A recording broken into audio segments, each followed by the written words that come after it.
สบายดีจ้าสบายดีพี่น้องสบายดีสุขทุกคน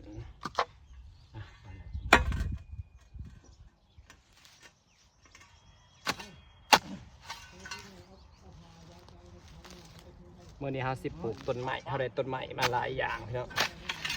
ทีนี้เราจะสั่งไม้อามาลาแล้วก็สั่งมาให้เจ้าของนำ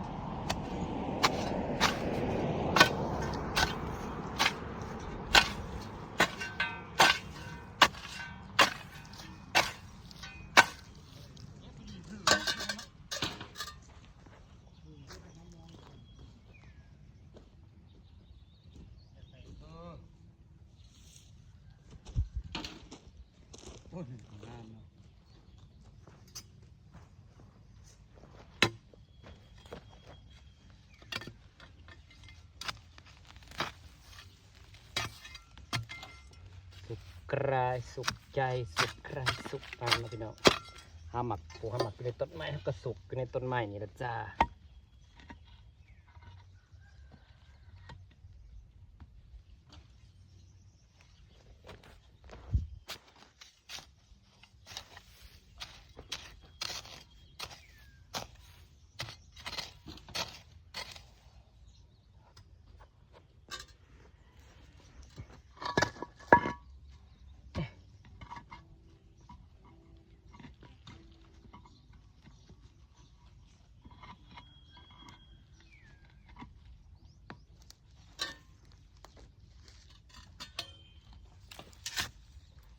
บริข่าวไปเบิ่งคลิปเจ๊อมาลาเลยเจ๊สีจะไปได้เนาะบริเซตถามข่าวนางมาแล้วจะสิเซตถามข่าวนะเป็นนางอมาลาไปจังหันไปเพนไปจังหันพี่น้อง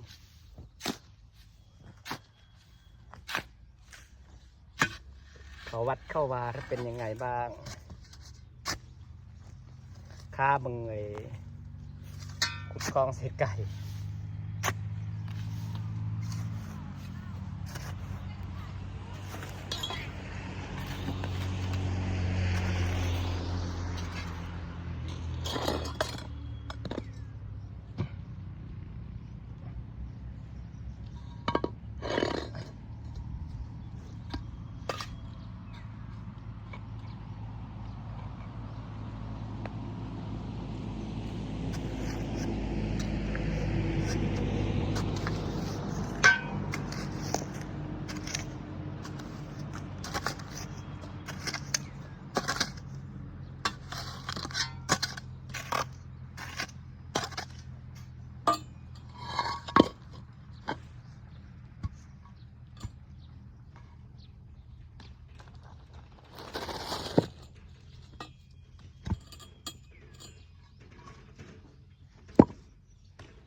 สุขใครสุขมันจ้าพี่น้องสุขของสันก็คือได้ปลูก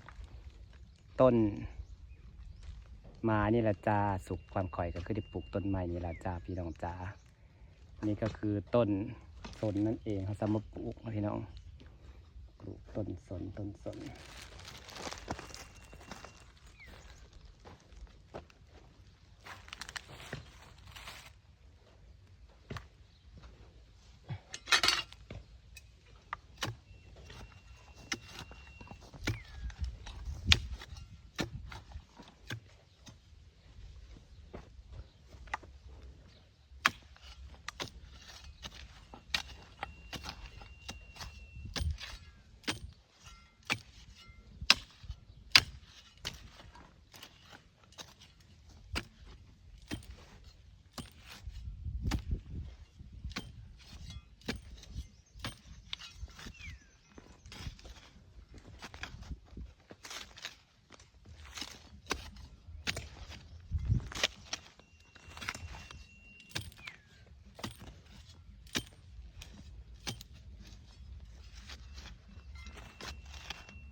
ปลูกต้นสนจ้ะพี่น้อง2 ต้นให้มันแบบเขามาเราคิดต้นสนงามๆเป็นของไส้ไก่สวยๆจ้า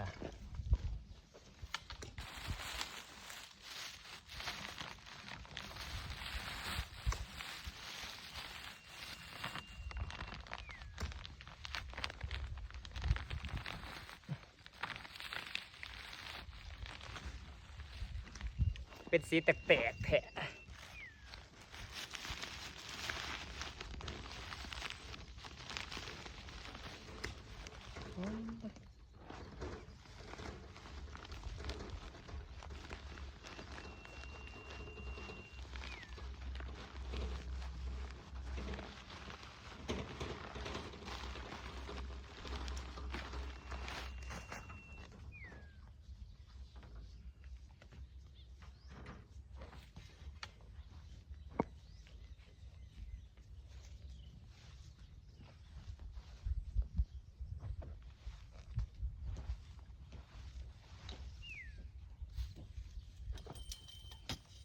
อดเป็นหัวนิดเดียว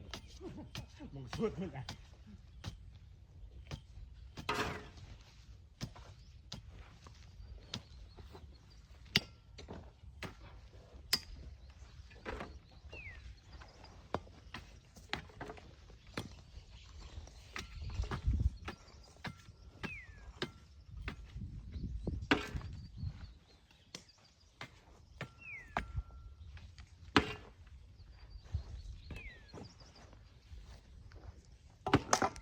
อยู่ในเมืองฟ้าตั้งดนตั้งนานกับบทตกเนาะสิมาตกห้ำคลองใส่ไก่ครับบ่ฝนสิตกห้ำคลองใส่ไก่ข่อยหักเบิ่งส่งสิบตกแห้งดอกพี่น้องยามต้องการแล้วก็ไม่ตกพอยามไม่ต้องการแล้วก็ตกลงมาถ่ายข่อยปูผาก่อนจังโตข่อยยานคลองข่อยเจือนหักบ่ส่งสิตกแห้งดอกพี่น้องเบิ่งนี่ฝนตกแดดฝนตกแดดจะมาตกแห้งอยู่บ่คลองไส้ไก่กำลังจะได้ครึ่งหนึ่งแล้วเจ้าอย่าเผาตกแห้งนะคะขอยางคลองข่อยเจือนเอาแบบซัมซุมนี่พอดีนี่เศร้าเลยมันบ่เคยตกแห้งหน้าฝนทางนี้นะแต่ว่าแห้งทางบ้านอำมาลาหัวจักเก็บเห็ดปวกของเขียวงามบ่พี่น้องธรรมศาสตร์บ้านเฮาเขียวงามบ่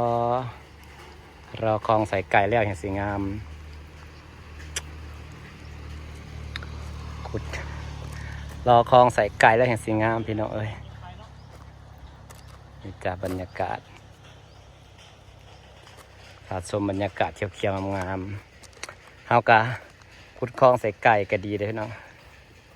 เฮาก็ได้ดินไปถม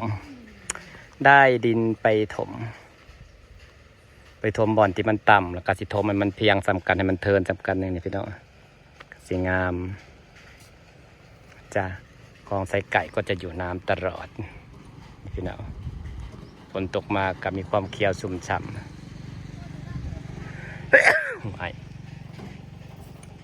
มาดูความเขียวชุ่มฉ่ำของต้นไม้คลองใส่ไก่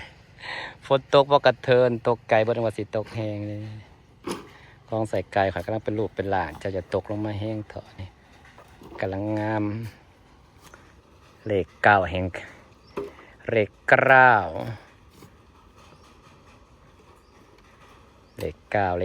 นะจ๊ะ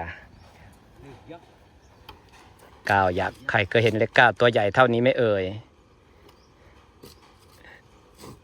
เลขเก้างามดีนี่ค่ะกระพันได้แล้วยังงามเลยพี่น้องนี่ถ้าเบิ่งบัดปูผาปูยังแล้วยังสิได้แต่งขอบอยู่แต่ตอนแต่งขอบนี่ต้องได้เอาน้ำมาหดตามขอบมันเพราะว่ารู้สึกว่าดินตามขอบมันเป็นดินแห้งแล้วมันสิแล้วเขาขุดมันสิแตกขุขะเอาหดมันสุ่มดินสุ่มมันสิขุดมันเห็ดแห้งเราขุดมันสิแน่นนั่นเด้เครื่องใส่มันสิแน่นมันสิแจบคันดินแห้งมาเราขุดมันสิแตกขุขะเพราะมันเป็นดินทมใหม่ดีอย่างหนึ่งถ้าฝนตกมากก็คือสิบเจือนเพราะดินหนามันนี่เป็นดินในตาฝั่งมันเป็นดินดากเลยดินเอาทมใหม่เห็นคลองดินข้างเทิงบ่แต่ดินข้างล่างเนี่ยเป็นดินทรายล้วนเลยเด้ทรายแบบ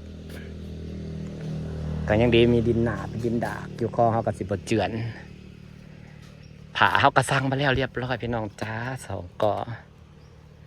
นี่กำลังสิเป็นเลขเก่าอีก2 มื้อได้เห็นเลขเก่าเนี่ยนอนพี่น้องมื้อที่3เป็นมื้อปูผาบรีรอเห็นแล้วเขากับปูเลยเอากระสิได้ฟังนี่มันต่ำอยู่แล้วนะวันนี้เขากระสิถมเอาดินนี่มาถมกระสิได้บาลานซ์ความสูงได้บาลานซ์กันเลยนี่เห็นบ่มันจะเนินเป็นเนินสโลปลงมาแล้วก็เป็นคลองใส่ไก่นี่เลข9ก็เห็นชัดเจนวันนี้ตัวนี้มันฝั่งนี้นะมันอันนี้เนาะฝั่งนี้เนี่ยมันลุบแต่ตอนนี้เขาได้ดินมาถมแล้วมันก็สีสูงสัมกันมันก็สีงามกะนี่แหละเราก็สิปรับดินตรงนี้ให้มันสูงให้มันเป็นโค้งบาลานซ์กันเลยเนาะนี่เป็นโค้งบาลานซ์กันฝนตกมาน้ำกับสิบวันดอกว่าเขาสิเห็นระบบน้ำไหลน้ำสิบล้นคลองน้ำอาจจะไหลลงไปในคลองใส่ไก่กันจริงแต่ว่าเขามีหญ้าหลายแล้วน้ำสิบขุ่นเนาะนางก็วางแผนไว้ดีจะแล้วกันพอต้องขุดขอบกันแต่ว่าระบบน้ำไหลเราสิใส่ท่อไหลออกมาพี่ใส่ท่อไหลออกมาวางท่อกำลังเป็นรูปเป็นร่างพี่น้อง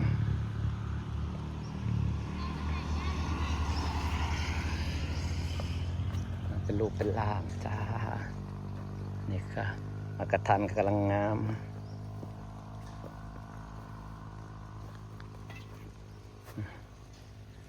เลข9ครับพี่น้อง